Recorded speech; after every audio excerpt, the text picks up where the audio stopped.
हारे के सहारे की जय जय खाटू नरेश की। भक्तों, जो आज हम कहानी आपको सुनाने जा रहे हैं वो कहानी है विश्वास की, कि कैसे विश्वास की हमेशा जीत होती है। ये कहानी है उदयपुर रहने वाली कविता की। बचपन में ही उसे पढ़ने लिखने का बहुत शौक था, पर घर की परिस्थिति ऐसी नहीं थी कि वह अपनी पढ़ाई पूरी कर सके। घर में उसके माता पिता और एक छोटा भाई था। पिताजी काफ़ी बीमार रहते थे, इसीलिए कविता को छोटी उम्र में ही एक फैक्ट्री में काम करना पड़ता था। वे अपनी माँ के साथ कपड़ों की सिलाई करा करती थी, इसीलिए उसको पढ़ने का मौका नहीं मिल पाता था। जैसे जैसे दिन बीतते जा रहे थे, पिताजी की बीमारी और घर का खर्च बढ़ते जा रहे थे। कविता कुछ बनना चाहती थी और अपने भाई को भी पढ़ाना चाहती थी, इसीलिए वह दिन रात मेहनत करती, पर जो भी पैसे आते उससे तो बड़ी मुश्किल से घर का खर्च ही चल पा रहा था। वह जिस फैक्ट्री में काम करती थी उसके मालिक काफ़ी भले इंसान थे और कविता को अपनी बेटी की तरह ही मानते थे। वे कभी कभी अपनी फैक्ट्री में आते थे। जब भी आते थे कविता से उसका हालचाल पूछते थे, कभी कभी उसकी मदद भी कर दिया करते थे। कुछ समय से वह देख रहे थे कि कविता काफ़ी परेशान रहती है। उनके पूछने पर कविता ने बताया कि वह इतनी मेहनत करती है पर घर का खर्च ही चला पाती है। उसे अपने और अपने भाई के भविष्य की चिंता हो रही है। तब उसके मालिक ने कहा कि सब ऊपर वाले पर छोड़ दो, वह सब ठीक कर देंगे। एक दिन जैसे ही उसके मालिक फैक्ट्री आए, कविता ने पूछा कि ये आपकी गाड़ी के पिछले शीशे पर क्या लिखा हुआ है?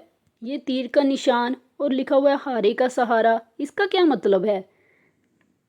तब उन्होंने खाटू श्याम जी के बारे में उसे सब कुछ बताया और ये भी बताया कि वह कैसे पहले एक साइकिल पर गली गली कपड़े बेचा करते थे और आज श्याम बाबा की कृपा से उनकी 4 फैक्ट्री हैं। तभी कविता ने भी श्याम मंदिर जाने का निर्णय लिया। उसके मालिक हर महीने खाटू दरबार में हाजिरी लगाने जाया करते थे।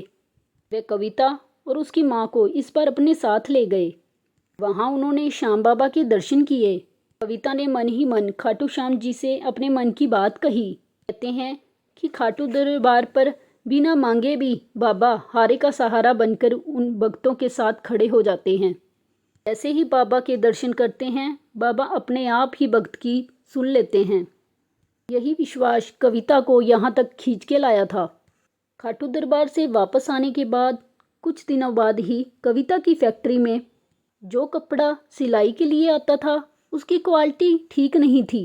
तब उसके मालिक ने सूरत जाके कविता को कपड़ा खरीदने के लिए कहा।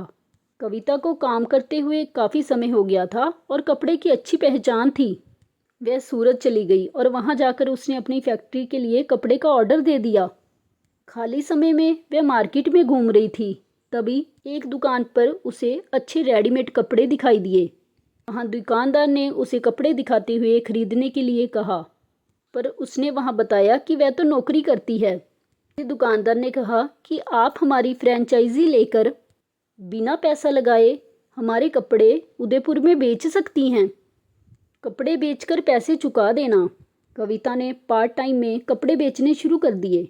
उसके पसंद किए हुए कपड़े सबको पसंद आने लगे और जल्द ही सारा माल बिक गया। खाटू श्याम जी की कृपा से अब की बार कंपनी ने उसे दुगना माल दे दिया। उसने नौकरी छोड़ के यही काम घर से शुरू कर लिया। धीरे धीरे एक दुकान किराए पर ले ली। उसके दिन बदलने लगे। धीरे धीरे उसने शहर के बड़े बाजार में एक शोरूम खोल लिया। कुछ समय बाद उसके कई शोरूम उदयपुर के बाहर भी खुल गए। वह सोच भी नहीं सकती थी कि उसके साथ क्या हो रहा है। उसे ये सब एक सपने की तरह लग रहा था। वह हर महीने खाटू दरबार में जाने लगी। उसने अपने भाई को भी अच्छी तरह पढ़ाया और अपने पिताजी का भी ढंग से इलाज कराया। सभी अब एक आलीशान बंगले में रहते हैं। उसने उसी बंगले में खाटू श्याम जी का एक मंदिर बना रखा है, जिसमें वह सुबह शाम पूजा करती है। तो भक्तों, खाटू दरबार से कोई भी खाली नहीं आता। वहां जाकर बाबा के दर्शन करने वालों के दिन बदल जाते हैं। तो आइए श्याम बाबा से प्रार्थना करते हैं। मेरे खाटू वाले श्याम, बस एक विनती सुन लेना, अपने भक्तों में बस मेरी गिनती कर लेना। जय श्री श्याम। जय खाटू नरेश की, हारे के सहारे की जय। अगर आपको हमारी वीडियोस अच्छी लगती हैं तो हमारे चैनल को सब्सक्राइब करें और वीडियो को शेयर करें और बेल आइकन को ऑल पे करें।